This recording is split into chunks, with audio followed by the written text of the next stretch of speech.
Salve, salve galera, Rick na fala aqui mais uma vez, nesse canal que eu gosto tanto de falar. E aí é o seguinte, gente, hoje eu vou falar de mais uma das minhas experiências, mas essa eu vou passar de maneira bem sutil aqui para vocês. Foi a minha experiência com o trabalho junto com o esporte e educação. E aí olha só que legal, né? O que o esporte tem a ver com a educação? Pô, tudo. Para pra pensar. Aquele jogador que você está assistindo da entrevista ali depois de um jogo, que ele foi o cara da partida e pô, o cara não sabe falar, o cara não tem estudo, o cara não é muito informado, não sabe colocar muito bem aquilo que ele queria dizer. Não dá uma sensação de que faltou um pouquinho de preparo? Só que toma uma realidade para você, os brasileiros que conseguem chegar a esse ponto muito comumente não estão preparados. E não é culpa do brasileiro, não é culpa do jogador, é a nossa cultura. Às vezes o cara focou tanto ali, de repente deixou a escola de lado, de repente colocou ali, ao invés de fazer a leitura dos livros que ele precisava fazer para passar na escola, ele pegou a sua chuteira, pegou sua bola de basquete, foi lá treinar, treinou muito e conquistou aquele lugar. Então essa pessoa é digna sim de muito respeito, mas alguém podia ter olhado para ela com um pouquinho mais de cuidado e tomado conta dessa parte, que é a parte da educação, o preparo. Porque a gente tem exemplos de atletas que estudaram e chegaram a um nível de carreira tão boa quanto aqueles que não estudaram. Isso não significa sucesso ou não. Significa que depois que você encerra essa carreira, você tem alternativas de vida. E é como a gente vive a vida hoje. Tenho certeza que aqui eu estou falando com vários atletas amadores. Eu sou, por exemplo, músico amador. Por que eu não dei certo, né, nessa carreira como músico? Muito simples. Primeiro, o conceito de dar certo ou não vai de cada um. Mas para mim o sucesso é de repente, sei lá, encher um palco e encher um estádio, uma arena de pessoas que gostam do meu trabalho ouvindo as minhas músicas. Por que eu não cheguei nesse ponto? Porque faltou dedicação? Pode ser. Porque faltou estudo? Pode ser também. Então, tudo uma questão de equilíbrio e volume daquilo que você faz. E a partir do momento que você faz muito aquilo, você naturalmente se educa com relação àquela linha de raciocínio.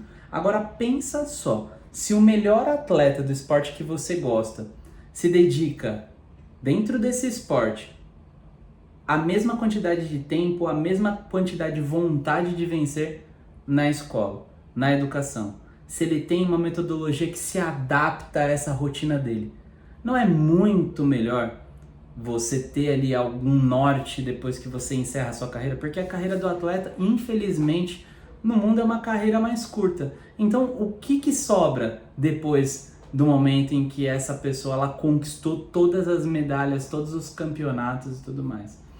Sobrou a história dessa pessoa e sobrou também a educação que ela teve nesse trajeto todo.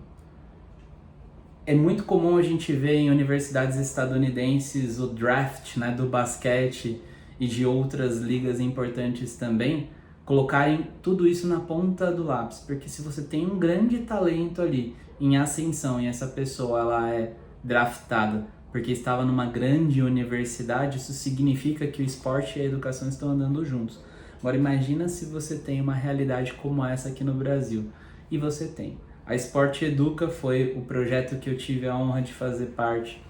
E eles têm toda essa preocupação com os atletas infantis, juvenis, de várias categorias e até categorias amadoras acima de 18 anos que vão ter esse cuidado com você para que você se prepare no meio desse trajeto. Imagina só aquele mesmo cara que deu aquela entrevista que você falou assim, poxa, se ele tivesse tido um pouquinho mais de preparo, essa entrevista tinha sido melhor, ele tinha conseguido se expressar melhor.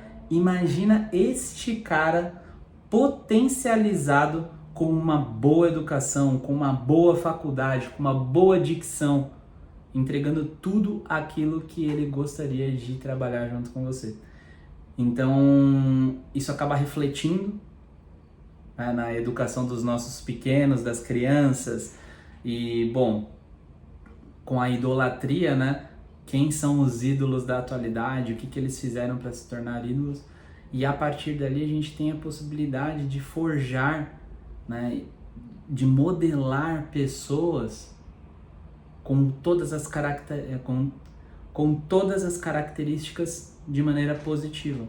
Então, os atletas olímpicos que a gente teve aí o prazer de acompanhar recentemente, atletas que se prepararam intelectualmente e hoje, depois de encerrar as suas carreiras, conseguem seguir com outras áreas e ainda dentro do esporte, fazendo com que a idolatria deles, né, toda aquela questão de ser um grande ídolo do país, seja também de fato agora um multiplicador dentro das suas condições.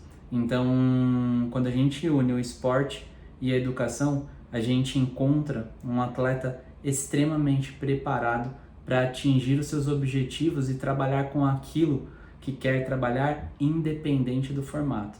Se é usando a camisa 10 da seleção, ou se é tocando uma empresa que pode tocar a vida de milhões de pessoas, a gente tem a possibilidade de ter alguém ali que se preparou com apoio, com incentivo e o mais importante de tudo, com a mesma dedicação como se ele estivesse fazendo o esporte dele.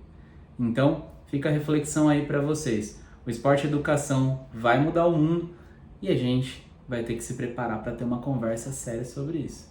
A pergunta que eu deixo para você aqui é: você vai fazer da educação seu esporte também? Tamo junto. Até a próxima. Valeu.